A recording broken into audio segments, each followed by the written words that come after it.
todos, moitas gracias por asistir. Eu, como alcalde de Ames, o que quero poñer en valor, bueno, aquí se explicou, poñer en valor o entusiasmo de Concha explicando todo, especialmente,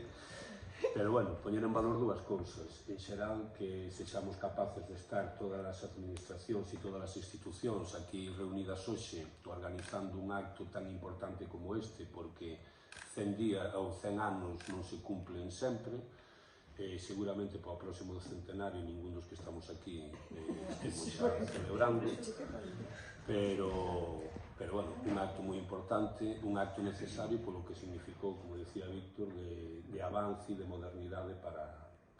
o noso país naquela época, non? Como alcalde de Ames tamén, pois é un orgullo e unha honra poder acoller, aparte de poder participar na organización, poder acoller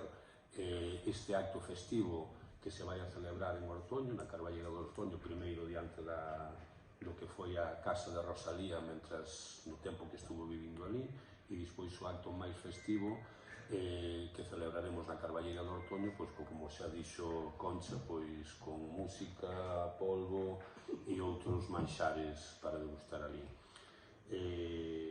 Seguramente vai a ser un acto importante, vai a ser un acto que como dixen, vai poñer en valor todo o traballo feito, pero sin duda tamén vai ser a semente do traballo do futuro que temos que seguir poñendo todas as administracións e todas as institucións que estamos hoxe aquí e que temos que seguir traballando conjuntamente hoxe neste campo, pero noutros tamén que temos que desenvolver.